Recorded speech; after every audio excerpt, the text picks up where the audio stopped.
오늘 밤 사이에 또 고비라는 이런 전망이 네. 나오고 있는데 요 며칠 이렇게 비가 계속해서 밤사이 집중되고 있는데 그 원인은 뭡니까? 그러니까는 이제 고온다습한 비의 원료가 되는 수증기죠.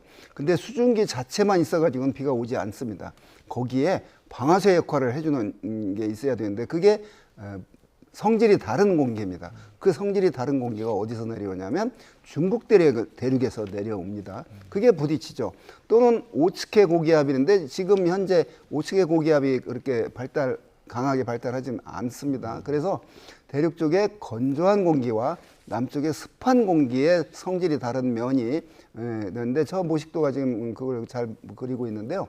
자, 그런 상태에서 계속 이어지고 있는데 이 기간을 우리가 이제 장마라고 하는 겁니다.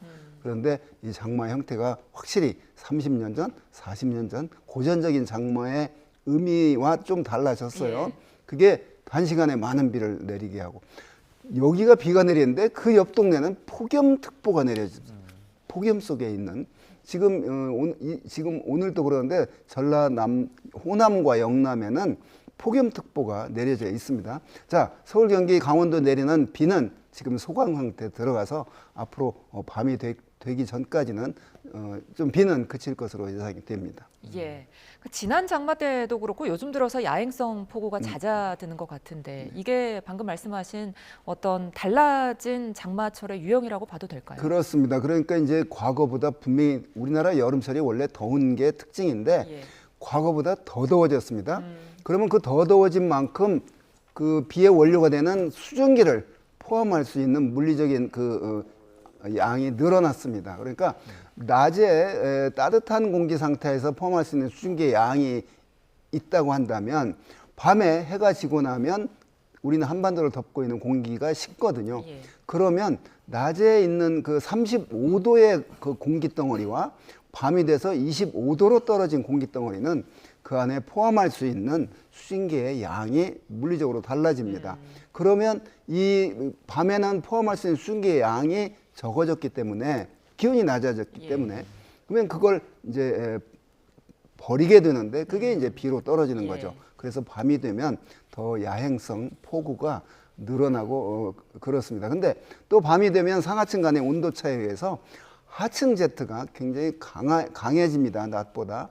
그러면 비의 원료가 되는 남쪽에서 고온다습한 수증기 공급이 더 많이 되는 것이죠. 자, 그런 상태에서 포함할 수 있는 그 수증기의 양은 적어지고 그러기 때문에 밤에 더 강한 비가 내리게 됩니다. 네, 조금 전에 들어온 속보 소식 먼저 전해드리고 다시 말씀 이어가겠습니다. 지금 전국에 내려졌던 호우특보가 해제가 됐다는 소식이 들어왔습니다. 비가 소강 상태에 접어들면서 전국의 호우특보가 해제가 됐다는 소식이 들어왔습니다. 네, 호우특보는 해제됐고 대구와 경북 7곡 지역에 폭염주의보가 내려졌다는 소식까지 함께 들어왔는데요. 관련 소식 추가로 들어오면 저희가 다시 한번 전해드리겠습니다. 예, 말씀 계속 이어나가면은 요즘에 또 이렇게 여름에 극한 호우의 빈도가 좀 부쩍 늘고 있습니다. 또 이건 어떤 이유가 있는 겁니까? 확실히 그렇습니다. 제 경험상으로도 과거에 우리나라 여름철에 비가 많이 왔던 곳입니다. 안 오던 곳에 비가 오는 현상은 절대 아니고요. 그 시간당 그러니까 1시간에 100mm가 몇 번 나타났는지 과거에는 1시간에 100mm가 그렇게 자주 오진 않았거든요.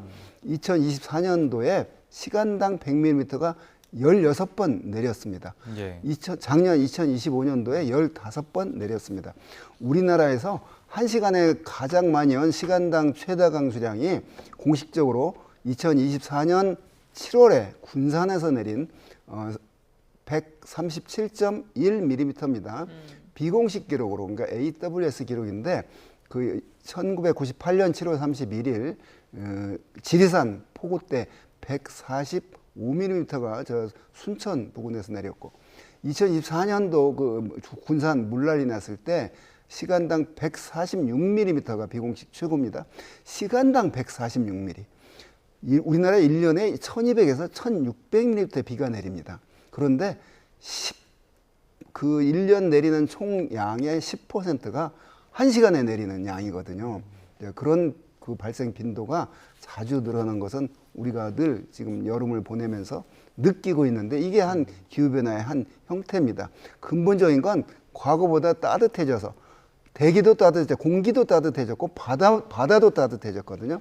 그래서 바다가 따뜻해진 얘기는 바다에서 증발되는 수증기의 양이 많아졌다는 거고, 대기가 따뜻해졌다는 얘기는 포함할 수 있는 수증기의 양이 더 늘어났다는 거거든요. 자, 그게 이제 비로 나타나는 거죠. 그래서 폭우의 발생 빈도와 강도가 확실히 과거보다 언제? 20년, 30년 전보다 강해졌습니다. 네, 본부장님 방금 뭐 비공식 기록으로 140mm대 146mm. 예, 이야기를 해주시기도 했고, 기상청에서 기상 예보를 할 때 시간당 80mm 같은 이야기를 하기도 하는데, 이게 사실 직접적으로 체감은 잘 안 되거든요. 시청자분들이 좀 잘 아실 수 있도록 비유를 좀 해주실 수 있을까요? 시간당 30mm면 우리가 집중호라고 말합니다. 시간당 30mm. 시간당 50mm면 이제 양동이로 퍼붓는 수준이거든요. 시간당 50mm 비가 내릴 때 차를 운전할 때 윈도우 브러시가 작동을 해도 시야 확보가 되지 않습니다. 금방 비가 앞 유리창을 덮어버리기 때문입니다.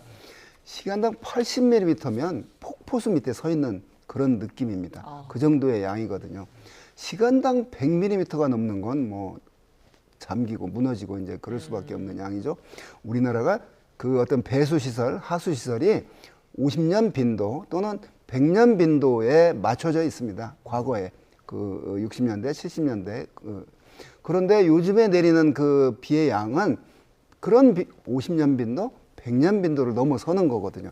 그렇기 때문에 하늘에서 쏟아지는 양이 많아서 밑으로 처리가 안 되기 때문에 이제 잠기고 무너지고 넘치는데, 바다에는 시간당 1000mm 비가 와도 뭐 그런 현상은 없습니다. 왜냐? 바다가 다 받아주기 때문에. 예, 그런데 이런 대도시에서는 그렇게 많은 시간당 80mm의 비가 내리면 그걸 감당이 안 되는 양이기 때문에, 더군다나 콘크리트로 시멘트로 다 덮여 있는 도시에서는 낮은 곳으로 비가 몰리게 되고, 그런 것들을 처리하는 게 이제 배수 시설인데, 그게 이제 한계가 넘어간 거죠. 요즘에 내리는 비의 양들을 보면 확실히 그렇습니다. 자, 그러면 그걸 근본적으로 없애려면 그런 토목 공사를 다시 해야 되는데 쉽지 않은 문제죠. 그나마 우선 배수로가 막힌지는 없는 그런 확인은 철저히 해야 됩니다. 배수관을 금방 확장할 수는 없기 때문에 그렇습니다. 예.